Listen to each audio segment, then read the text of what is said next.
One Media, burudani kwa wote. Kwenye fursa ambazo labda tumezipata za kusaka tonge jioni ya leo, ikiwa ni tarehe 19 hii ya March 2026, tumepata fursa ya kutafuta walio wa kwetu, lakini pia kwa ajili ya kuwafahamisha hichi ambacho kinaendelea kutamba mitandaoni, mazingira ya hapa nyumbani kambini Nyarugusu, ikiwa ni wilaya hii ya Kasulu, mkoa wa Kigoma, kanda ya maziwa makuu na Tanzania. La kwangu jina ni Telopope Bashi langu, lakini ukitaka Captain El Milagroso. Nipo na Seldo HD nyuma ya kamera. Tupo na bwana mkubwa hapa, moja kati ya watu ambao wameshamiri zaidi. Majina yameenda lakini pia wao hawaendi. Kaka, habari? Mzuri. Yes, kwa majina watu wanakutambua kama nani? Mimi naitwa Valante, jina langu. Sadi Amisi ndio jina la pili. Okay, Sadi Amisi Valante ni mwenyekiti wa marefari chini ya shirikisho ambalo ni Afrain. Mwenyekiti toka lini? Mimi nimekuwa mwenyekiti toka mwezi wa 8 mwaka ambao tumeacha hapo jana, yani mwaka 2025. 25. Uliwahi kuwa mwenyekiti kabla ya kuwa mwenyekiti kwenye kipindi hichi? Hamna, ila tu na cheo kikubwa pale shirikisho cha kuwa mwalimu wa waamuzi. Okay. Mwalimu wa sheria kambini Nyarugusu. Yes, tuende kwenye historia kidogo. Ulisomea urefari sehemu gani na una level gani ile kwenye masomo ya uamuzi wa mpira? Tuseme mimi nimesomea urefari toka nyumbani kwetu Kongo. Okay. Mwaka 2010 pale nyumbani Baraka. Mwalimu wangu alikuwa mwamuzi mkongwe pale ambaye anaitwa Demosre, yani Dembule. Yeah. Toka 2010 ngapi umesema? 2010. 2010 mpaka sasa hivi ni takriban miaka 16. Ulianza kupiga filimbi mwaka gani baada ya kumaliza shule? Nilipomaliza shule mimi nilianza zile mechi za kawaida tu mwaka 2011. Yeah. Pale nyumbani mimi ni mzaliwa pale Kikwena. Okay. Kwena yani kwa lugha nyingine. Yeah. Kwa hiyo nilianza kucheza zile mechi za pale nyumbani, najua sio kama ni mechi ambazo zinaendelea sana. Yeah. Za kawaida. Mwaka 2011. Lakini ligi yangu kwanza kucheza kabisa nilicheza kule upande wa Nganja kule Misisi. Yeah. Ambako kuna ligi kama 2-3 ambazo nilishiriki na marefari wengine. Okay, ni kwamba mazingira hapa Nyarugusu, ulipataje fursa ya kuwa mwalimu wa waamuzi? Ndio, fursa kwa mwalimu hapa ni kwamba ilikuwa ligi ya sekta ya 3. Okay. Ambako ilichezwa mwaka 2015. Ambako mshindi alikuwa ni Young Boys dhidi ya R1 uwanja wa Etropal. Ligi ile tulicheza wanafunzi tu. Tuseme wanafunzi kwamba ni wale ambao marefari walifundishwa ligi ile na wakapiga ligi hiyo. Ambako mimi niteuliwa kama mwalimu wa wenzangu kipindi kile, kwa sababu mimi nilikuwa najua kidogo. Nitafutwa na kiongozi wa shirikisho la sekta ambaye alikuwa sasa hivi ni kiongozi wa kijiji cha Katwa na ni Ngoi. Wilonja Ngoi, babake ya Frankie Sedetrwa, pamoja na babake na yule dogo Valerie wa Sedetrwa babake. Akaniuliza swali hivi, kidogo nafahamu swala la soka, mimi nafahamu, ya referee nafahamu, nafahamu, basi nitafutie vijana kama 5 ili mfanye hiyo kazi. Kutafuta kina Michael, Haleluya Mnondani, Andre, Frankie na wengine ambao nimewasahau. Kuna Kaskili alikuwa anakaa pia kashaenda Ulaya, nikawafundisha kwa muda mfupi, tukaanza ligi ya sekta 3. Ndio nikawa mwalimu kwa kipindi hiki, kipindi kile kumrazi hadi leo. Ya upande labda wa shirikisho, ulipataje hilo dili? Kwa sababu kutoka kwenye sekta mpaka kwenye shirikisho ni kwamba kuna utofauti mkubwa zaidi. Hilo issue liliamaje kutoka kwenye sekta na kwenda kwenye shirikisho? Ni kwamba kipindi ilikuwa sekta, walituhamasisha kupanda moja kwa moja pale ngazi ya shirikisho. Ambao kiongozi wa shirikisho kimiliki alikuwa mzee wetu pale FD, nimesauji already Batende sijakosea. Ndio alikuwa msimamizi za kiongozi wa Africone. Kipindi kile kwa Africone. Na tukaenda pale tukafanya seminar. Mwalimu wetu alikuwa mzee Raimu pale alifariki na kilipita hapo. Kama mwalimu wetu tukafanya seminar, tukafanya mtihani, nikafaulu kwa pointi nyingi sana, ambako kila mtu alishuhudia hicho. Sasa kabidi mimi niviache, nikaenda filimbi, nikawa mchezaji, nikacheza Sedetrwa Maternelle, AFD. Kutoka huko nikaacha kipindi wakati niliumia mguu, ikabidi tena nirudi kwenye fani yangu ya arbitrage. Kwa kipindi nilipofika Kinua, ikabidi hakuna mwalimu, watu wakamwambia hapana, kuna mwalimu ambaye alikuwa anasimamia wenzake senta tatu na kidogo anafahamu kidogo, ni volunteer akaja kunitafuta nikawa mwalimu wa waamuzi. Kwani nilipata nafasi hii kwa uongozi wa Kinua kwa sababu ya ile sifa ambayo nilifanya kidogo kwenye ngazi ya sekretari ya tatu. Yes, ni kwamba labda unaweza ukawa na kumbukumbu kuhusiana na walimu ambao waamuzi ambao sasa hivi umewafundisha na wanafanya kazi? Ndio, ninao. Najua kumbukumbu, mfano Andre yupo, Michael, kuna Bukuru, Vinicius tukana hapa na wengine ni wengi sana, kwa sababu sasa hivi mimi nimefundisha marefari 45 kati ya 45 ambao waliendelea kupiga filimbi ni refari 32. Wengine watafuta geti wakaenda na geti. Kwa hiyo waliofanya walipiga basi kwa kiwango kikubwa sana marefari 28. Kwa hiyo ndio sifa yangu kidogo ambayo na marefari wengi wazuri ambao tunawategemea kwa Busu, mimi ndio mwalimu wao. Yes, kwenye ufundishaji ambao unakuwa unachukua kwenye miula tofauti, changamoto gani labda ambazo unakutana nazo kama vile mwalimu? Maana ni kazi kubwa ambayo haiwezi kukosa changamoto, na pia ni kazi ya elimu ambayo haikosi changamoto. Changamoto kubwa, hakuna budget. Changamoto kubwa, hakuna budget. Sina budget, maana kuna vifaa, kuna mishahara, kuna nini. Tunapiga hivyo ili kusaidia shirikisho. Kuna kitu ambacho nakipewa kabisa kama vile mwalimu hamna. Ndio. Ni kazi ya kujitolea. Yaani, yes. Ni kwamba hii leo imekuwa ni mjadala mkubwa zaidi. Utofauti gani ambao labda unaweza kuambia umma ambao inatufuatilia moja kwa moja kupitia Igweni Media, utofauti kwanza kati ya marefari wa zamani, nikimaanisha labda walimu wenu, lakini pia wanafunzi wako, aidha nyie na wale wanafunzi, kuna utofauti gani? Tofauti hakuna, tofauti ni uelewa tu. Tofauti ni uelewa, kwa sababu kila mtu unaweza kana wanafunzi 100, mmoja akawa wa kwanza, mwingine akawa wa 100, na watu umewafundisha kitu hicho kimoja. Kwa hiyo tofauti ni tuseme ni masuala ya sheria zinabadilika, zinarekebishwa kwa kila mwaka.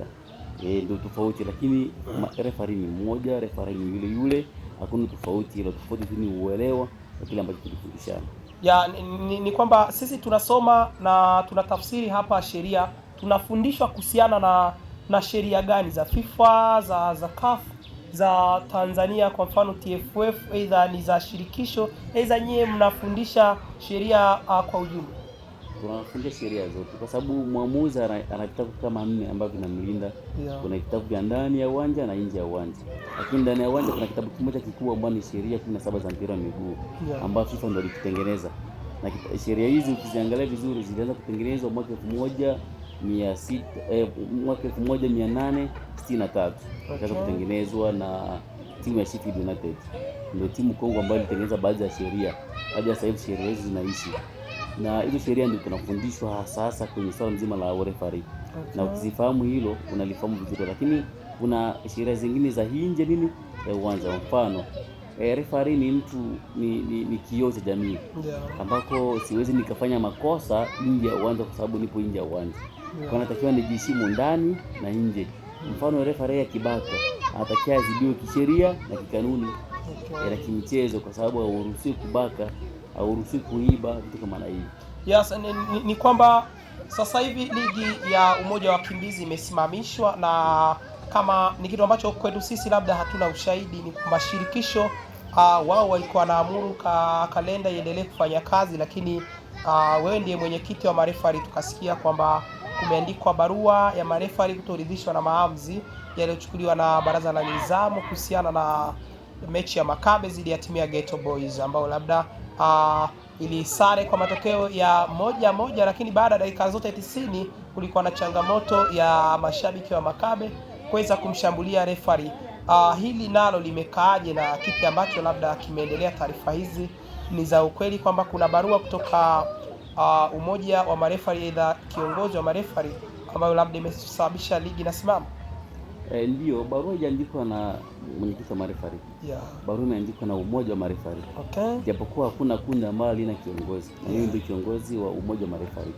Ni kwamba hatujasusia michezo za ligi nzima hamna. Tunaomba shirikisho tu itoe maamuzi sahihi kwa yale ambayo yalitokea, kwa muamuzi kushambuliwa na timu pinzani, ambapo ni makosa ya jinai kiserikali pamoja ni kosa kubwa kikanuni. Kwa tunachotaka sisi ni kwamba marefari ni lazima tutengeneze usalama wetu sisi, kwa sababu ambao wanapitia changamoto ni sisi, na lazima changamoto zetu tuzipeleke kwa sehemu husika kwa vile shirikisho na kadhalika. Ni kweli mchezo ulianza vizuri, kumalizika vizuri, japokuwa kuna changamoto ambao mwamuzi hajaona vizuri, penalty ambao walikuwa aliwanyima timu ya Maccabi Asira. Lakini tofauti na hicho, ni lazima timu ziheshimu maamuzi ya mwamuzi. Unaangalia na sauti kama inaingia huko. Inaingia. Na maana kitu pekee ambacho kinaweza kikasaidia timu aidha mchezo ni kwamba nyinyi kama vile tuseme mashabiki wa mchezo, ni lazima heshima kubwa moja tunachokiomba kwa mashabiki, waheshimu maamuzi aidha makosa ya muamuzi. Wakivumilia yale makosa ndio mchezo unaenda vizuri. Popote pale waamuzi wanakosea.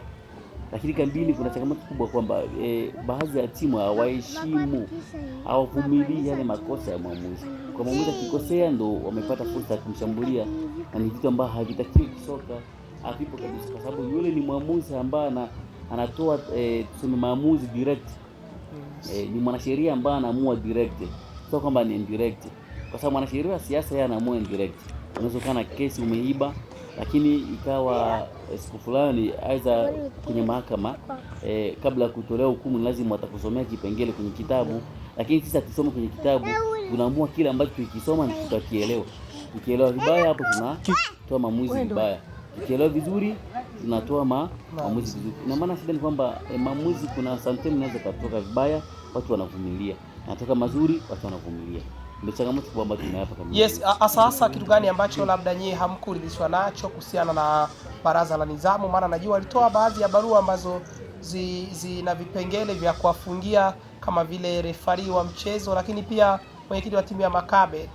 Kuna kitu gani ambacho labda nyie hamkuridhishwa nacho na mlihitaji sana muone shirikisho aidha baraza la nidhamu wanakisimamia vilivyo? Ndio, sisi hatujaridhika na kitu kimoja tu, kwamba hawajatendea haki kanuni za ligi.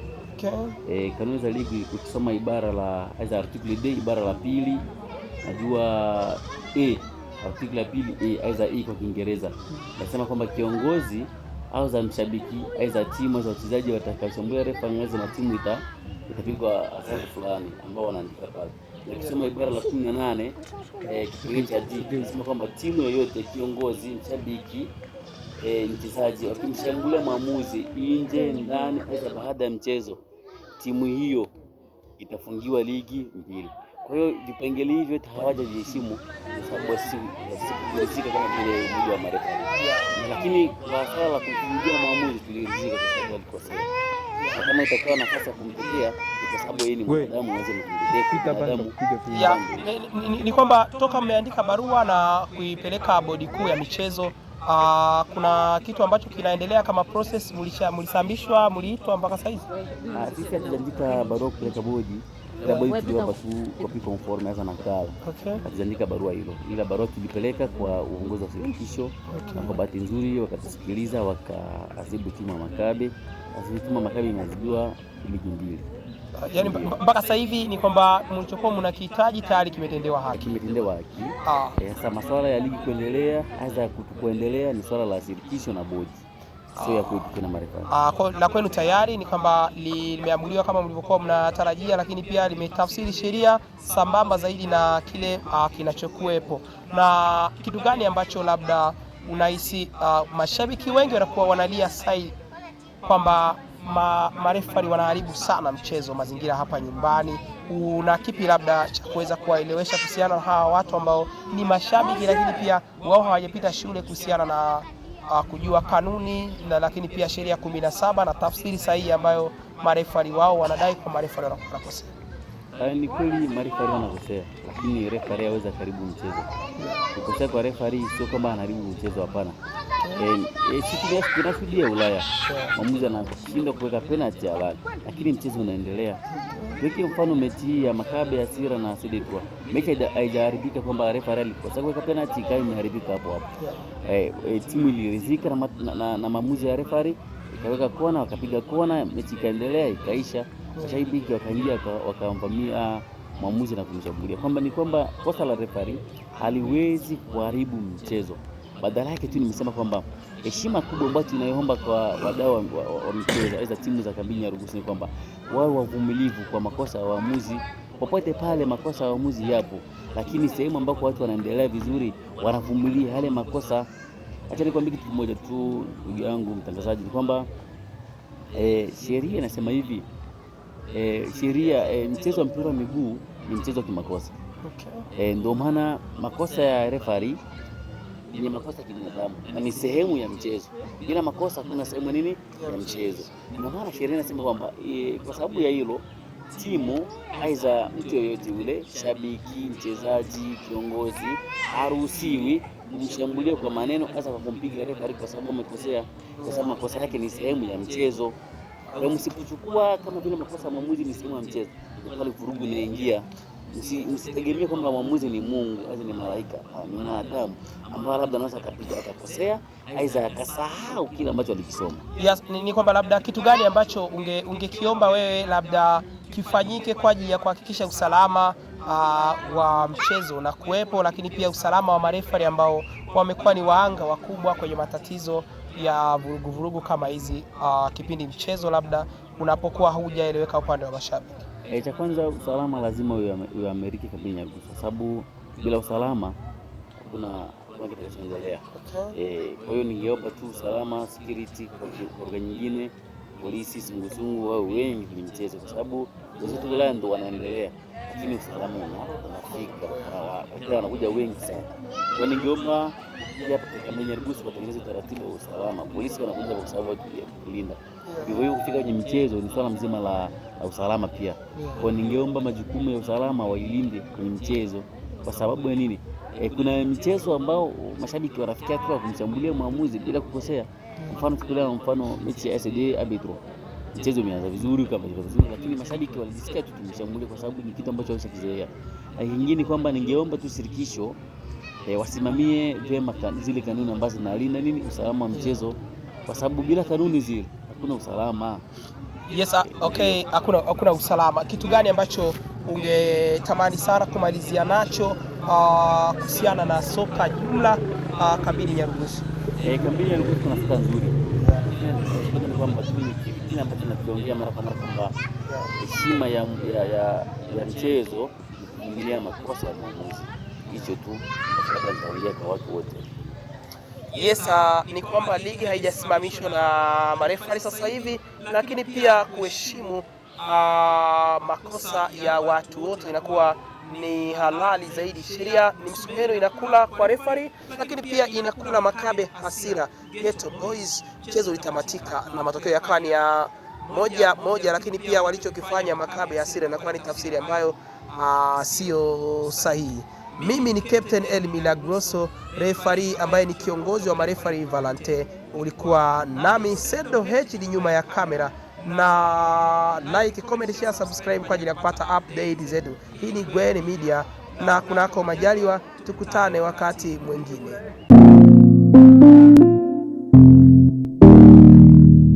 Gwen Media, burudani kwa wote.